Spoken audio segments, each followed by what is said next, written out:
안녕하세요. 잘 들리세요? 네. 제가 오늘 발표드릴 내용은 미래 학교라는 주제입니다. 그러니까 아까 전에 켄 로빈슨 강의가 또 나와가지고 좀 더 새로운데요. 학교라는 것에 대해서 조금 더 우리가 한번 더 생각해 볼 부분에 대해서 한번 짚어보려고 합니다. 학교에 대한 여러 가지 이야기가 있겠지만 전 개인적으로 학교라는 것은 사회에서 사회 구성원을 키워가는 어떤 그런 곳이라고 생각을 하거든요. 그럼 그것은 어떻게 보면은 장소일 수도 있지만 네트워크일 수도 있고 다른 것일 수도 있습니다. 예, 그래서 이제 본격적으로 말씀드리기 전에 학교의 역사에 대한 얘기를 좀 잠깐 드리고 갈게요. 우리가 굉장히 학교에 대해서 너무나 익숙하지만 의외로 이게 생각보다 인류 역사에서 봤을 때 그렇게 오래되질 않았습니다.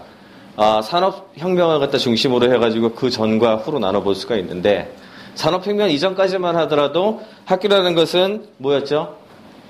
다 대부분 집에서 해결을 했어요. 그러니까 대부분 농사를 지었고 그 사람들이 학교 기능뿐만 아니라 환자를 갖다 돌보는 기능이라든지 또는 나이가 들어가지고 부양을 받아야 되는 사람들을 부양하는 기능이라든지 이런 것도 대부분 가정에서 했었죠. 그래서 가정이 학교의 역할을 굉장히 많이 했습니다. 그러다가 지금 우리가 알고 있는 소위 말하는 일반적인 학교가 생기게 된 것이 뭐 때문에 생겼느냐? 사실 산업혁명하고 연결되어 있습니다. 산업혁명이 나온 다음에 비로소 사람들이 도시로 밀려들게 되고 도시로 밀려드니까 도시에 있는 사람들을 고용할 수 있는 어떤 공장이 필요하게 됐고 공장에서 고용자 된 사람들이 가정에서 빠져나갔기 때문에 집에 남겨진 아이들을 가르칠 수밖에 없는 어떤 그런 곳이 필요하게 된 거죠.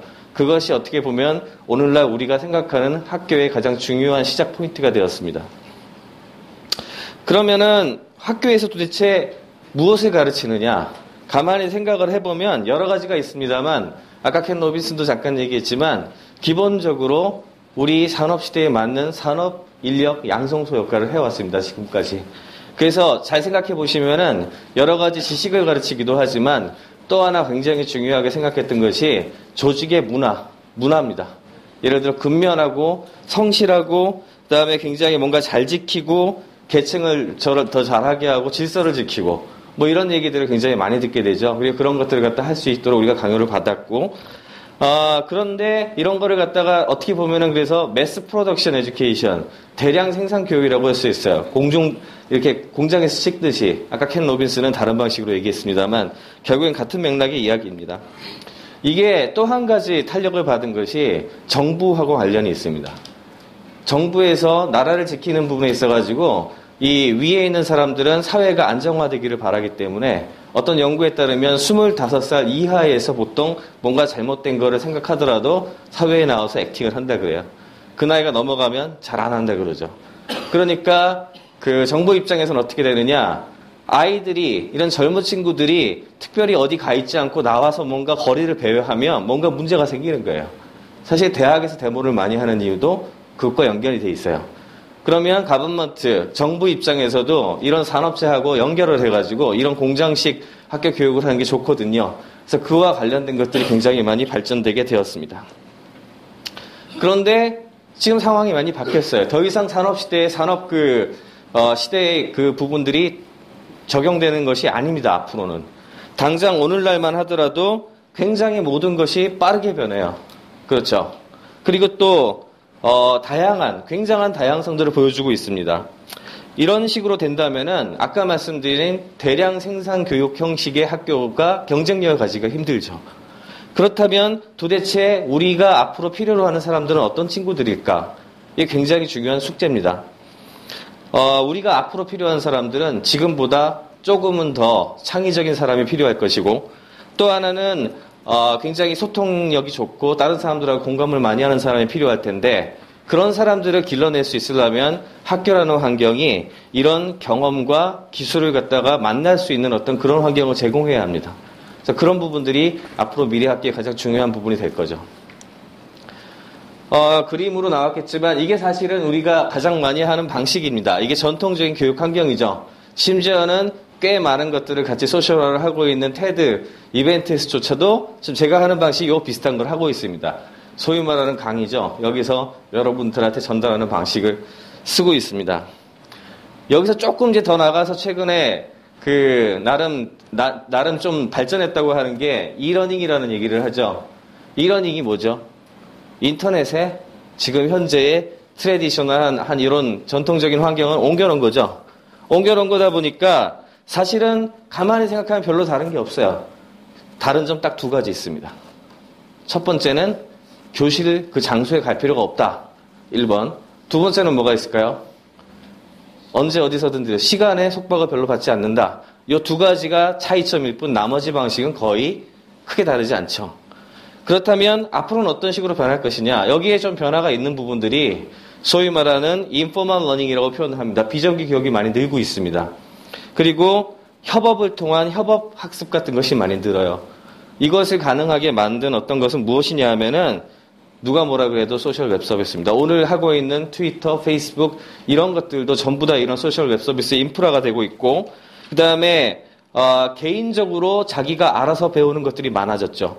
위키피디아 같은 것도 많이 이용하게 되고 교과서도 천편일률적인 거 받은 것이 아니라 우리가 찾아가지고 보는 게 많게 되고 그 다음에 나의 생각을 올리고 정리하고 이런 기회도 많아졌습니다. 블로그가 생겼고 팟캐스트가 있게 되고 유튜브를 갖다 보게 되고 그리고 트위터나 페이스북도 이용하고요. 그리고 이런 소셜 웹 도구들은 무엇보다 가장 좋은 협업 도구입니다. 어떻게 우리가 협업을 할 수 있고 공동으로 무언가를 창작할 수 있을 것인가.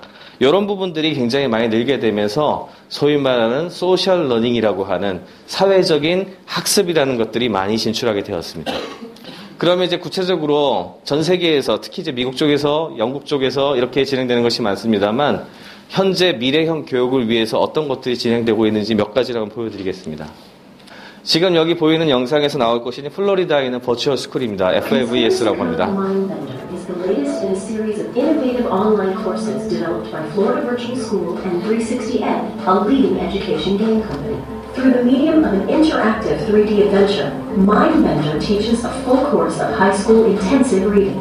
Students play as secret agents Eddie Flash and Libby Whitetree on a mission to save futuristic Hoverton City, and maybe even the world, from the forces of Conspiracy Incorporated, a secret society that's begun corrupting citizens and computers alike through sinister subliminal messages. To stop them, Eddie and Libby must find, examine, and interpret captivating clues, all while using an eclectic set of abilities to overcome enemy agents and well-meaning security forces. Each piece of clue content they encounter is aligned with state and national region standards and incorporates scaffolding and comprehension strategies. Working through Eddie and Libby, students are assessed across the course with a wide variety of sophisticated assignments, all seamlessly integrated into the gameplay setting and designed to promote new literacies while testing higher-order thinking. 네, 주가리 잘랐습니다. 1분 딱 해놨는데요. 이 플로리다 버추얼 스쿨은 10년 됐습니다. 10년 됐는데 굉장히 컨셉들이 좋은 게 많습니다. 예를 들자면 플로리다 주정부에 있는 사람들한테는 누구나 중고등학교 교육을 무상으로 이런 방식으로 제공하고 있고 그 다음에 선생님들 같은 경우에도 미국 전역에 있어요. 왜? 플로리다에 있을 필요가 없죠. 그럼 이 사람들이 900명, 1000명 되는 사람들이 강의를 등록을 합니다. 16에서 18주 단위로. 그러면 학생들이 그중에 자기가 스타트 포인트를 모아서 이 숫자가 어느 정도를 넘으면 강의가 시작될 수가 있어요. 그때부터 3개월간. 그러면 여러 가지 강의가 생기는데 그중에서도 아까 지금 보는 것 같이 굉장히 많은 게임과 연결된 것도 할 수가 있게 되고 그 다음에 고등학교 같은 경우에도 그 주에 있는 사람들은 무료지만 미국의 다른 주에 있거나 다른 나라에 있는 사람들도 들을 수가 있습니다. 그러면 돈을 내고 듣게 되겠죠. 그런 형태의 새로운 학교에 대한 시도가 있습니다.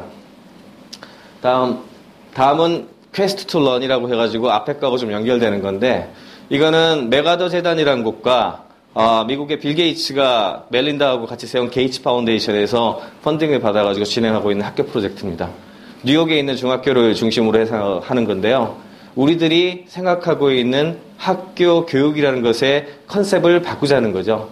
제일 중요한 거는 우리가 배운다는 환경 자체가 어찌 보면은 게임하고 별로 다를 게 없다는 겁니다.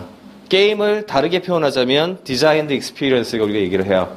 경험을 어떻게 디자인해가지고 이거를 할 수 있게 만드느냐 그런 것에 대한 부분인데 이 학교에는 성적표가 없습니다. 노 트랜스크립트. 성적표가 없고요. 학생들을 그럼 어떻게 평가하느냐 이렇게 평가를 합니다. Just novice, 초보자이거나 아니면 마스터죠. 그러면 게임에 참가한 사람들이 되기 때문에 이 친구들한테 노 컴피티션입니다. 컴피티션이 없고요. 다만 있는 건 뭐냐 하면 동료들이 있을 뿐이에요. 동료들과 함께 스텝 바이 스텝으로 배우는 학습에 대한 경험을 해나가면서 뭔가를 알게 되는 거죠. 그럼 여기서 선생님은 무슨 역할을 할까요? 바로 non-playable 캐릭터 NPC입니다. NPC의 역할을 하면서 자연스럽게 학생들이 뭔가를 할 수 있도록 가이드를 하고 도와주고 퀘스트를 성공시킬 수 있도록 만들어주는 어떤 그런 거죠. 그림만 봐가지고 잘 모르니까 제가 그 중에서 이제 재밌는 어떤 시나리오를 한번 보여드릴게요. 이거는 그 퀘스트 투 런 학교 과정 중에 있는 크리피타운이라는 버추얼 커뮤니티예요. 코스 이름은 코드 월드라고 합니다. 이 가르치는 과목은 뭐냐면 수학과 영어를 가르쳐요. 매스 앤 잉글리시입니다. 어떤 방식으로 진행되냐 하면 이 안에 버추얼 커뮤니티가 있어요. 가상의 커뮤니티가 있어가지고 거기에 있는 학생들이 해야 할 일은 두 가지입니다. 버짓을 만들고 예산을 세우고 그 다음에 브레인스토밍을 해가지고 비즈니스 모델을 만들어야 돼요. 버짓을 만드는 과정 중에 수학 같은 것에 대한 여러 가지를 배우게 되는 거죠. 그리고 매일 밤이면 매일 밤 이 도시와 이 커뮤니티에 대한 리딩 패킷이 날라와요. 그럼 그거를 읽고 이런 거에 이제 참여를 하게 되는 거고요. 그 다음에 매주 미션들이 날라옵니다. 그럼 이 미션을 컴플릿하기 위해서 그 안에 있는 동료들과 함께 어떤 경우에는 비디오를 만들기도 하고 블로그를 쓰기도 하고 유튜브를 올리기도 하고 그 다음에 트위터나 페이스북을 활용하기도 해요. 그렇게 해가지고 만들게 되고 또 재밌게도 어떤 날은 외계에서 비디오 메시지가 날라옵니다. 에일리언들이. 주로 이제 신적에 해당되는 사람들의 뭔가가 날라오는 거죠. 이런 거를 하는 과정 속에서 게임을 즐기면서 자기가 영어와 수학을 마스터할 수 있는 어떤 그런 방식이라고 합니다. 이거는 영국에서 진행된 어떤 프로젝트인데요. 인제니움이라 그래가지고 고등학교 교실 자체 스페이스를 다시 만든 겁니다. 우리가 생각했을 때 교실이라는 것은 어찌 보면은 복도가 있고 마치 셀처럼 여러 군데가 있는 것을 굉장히 당연하게 생각을 하고 있는데 여기서 디자인한 건 여기 에그처럼 이렇게 에그처럼 계란처럼 만들고요. 그 안에 학생들이 들어가서 쉽게 서로 협업을 하고 만들 수 있는 또 그런 공간을 만들어 놨어요. 그리고 이 프로젝트를 진행하면서 몇 가지 혁신 요소를 더 넣었는데 제일 중요했던 건 뭐냐면 왜 아이들이 같은 나이대를 몇 학년에 넣어서 같이 배워야 하는가입니다. 왜 같은 나이대를 해서 배우는지 아세요? 그 이유는 지식 수준이 비슷하다는 생각을 해서 지식을 주입하는 측면에 유리하기 때문에 그래요. 호모지니어스해지니까. 비슷한 클래스가 되니까. 그렇지만 더 이상 지식이 중요하진 않단 말입니다. 지식이 중요한 게 아니라 어떻게 내가 좋아하는 것을 할 것인가가 더 중요하다고 봤을 때 연구에서 어떤 시도를 하고 있나 하면 아이의 유치원에 있는 유치원 아이들부터 시작을 해가지고 대학을 졸업한 사람들까지 그냥 자기가 원하는 것에 들어가가지고 이런 거를 하는 것이 도시가 한 군데가 있어요. 그 도시가 작은 도시지만 지역사회 전체가 합의를 했어요.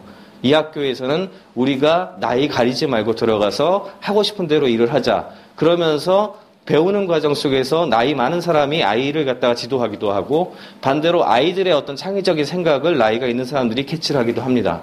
그런 서로 배우고 배우는 과정을 통해 가지고 새로운 학교를 만들고 있고요. 미국에는 영국 같은 경우에는 몇십 년이 걸릴지 모르겠지만 약 1,000조 원 정도를 들여가지고 모든 고등학교를 이런 방식으로 바꿀 계획을 가지고 있습니다. 이거는 프로젝트 드림스쿨이라 그래가지고 아까 나온 켄 로빈슨 경이 같이 여기 참여하고 있는 독일의 프로젝트입니다. 독일에서 얘기한 건 일단 간단하게 이렇게 시작을 했어요. 우리가 꿈을 꾸는데 우리가 꿈속에 생각하는 가장 환상적인 드림스쿨은 무엇일까?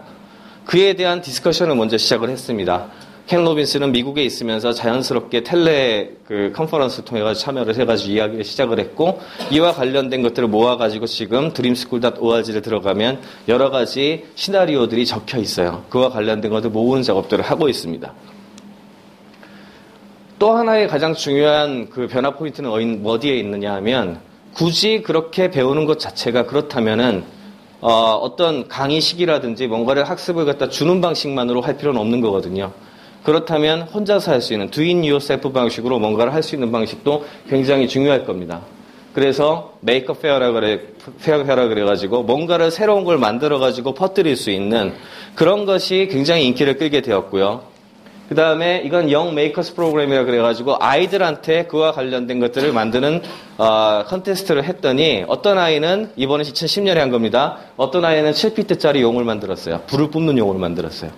어떤 아이는 이렇게 뒤에 가스를 가지고서 진짜로 동작하는 바이크를 만들어가지고 표현을 했습니다. 이런 식으로 굉장히 많은 것을 만들어 보면서 자기가 직접 프로젝트에 참여할 수 있는 그런 환경들이 중요해지는 거죠. 그런 측면에서 어떻게 보면은 앞으로 많이 우리가 젊은 친구들과 함께 만들어야 될 곳이 해커스페이스와 같은 새로운 공간입니다. 이런 해커스페이스가 점점 많이 생기고 있지만 특히 메이커페어 같은 경우는 아까도 설명드린 22,000명의 파티시펀트가 이번 디트로이트 같은 경우에는 나타났어요. 굉장히 많은 사람들이 축제를 같이 즐기는 겁니다. 그리고 테드에 올라와 있습니다만 게버툴리 같은 경우에는 팅커링 스쿨이라 그래서 6일짜리 프로그램을 만들었는데 그 내용을 보시면 7살짜리 아이들이 롤러코스터를 만드는 것이 나옵니다. 진짜로 그걸 성공적으로 만들어내죠. 그리고 딘 케이먼은 세그웨이를 만든 사람인데 퍼스트 로보틱스라는 컨테스트를 했습니다. 뉴욕, LA 이런 것들이 다 있게 되고 그 다음에 메이커나 디즈니 같은 곳에서도 새로운 프로그램을 만들면서 굉장히 다양한 형태의 교육을 시도하고 있습니다. 네, 이제 마지막으로 전체적으로 종료를 하는 이야기를 하겠습니다. 그렇다면 우리가 생각하는 미래의 학교는 무엇이냐? 학교라는 것은 굉장히 다양한 겁니다. 그러니까 우리가 생각하는 것처럼 단순히 초등학교, 중등학교, 고등학교, 대학교, 대학원이 아니에요. 여러분들 그리고 이 TEDx 이벤트 여기도 다 아주 좋은 학교가 되고 있는 거죠. 그리고 우리 모두 알아야 되는 것이 우리 모두가 뭔가 특별한 것을 할 수가 있어요. 그리고 우리 모두가 새로운 디자인드 익스피리언스를 갖다가 창출해낼 수가 있습니다. 그리고 그렇다면은 그런 것들을 우리 사회에다 나눠줄 수 있는 거거든요. 다르게 표현하면 교육은 교육자들 그리고 교육부에서 해야 될 일만은 아닙니다. 교육이라는 것은 우리 사회를 끌고 기르고 하는 것이기 때문에 사회의 구성원인 여러분 모두의 책임이고요. 그렇기 때문에 에듀케이션은 모든 사람들의 소셜 리스폰시빌리티, 사회적 책임이다. 이렇게 말씀드리는 것이 오늘 저의 메시지입니다. 감사합니다.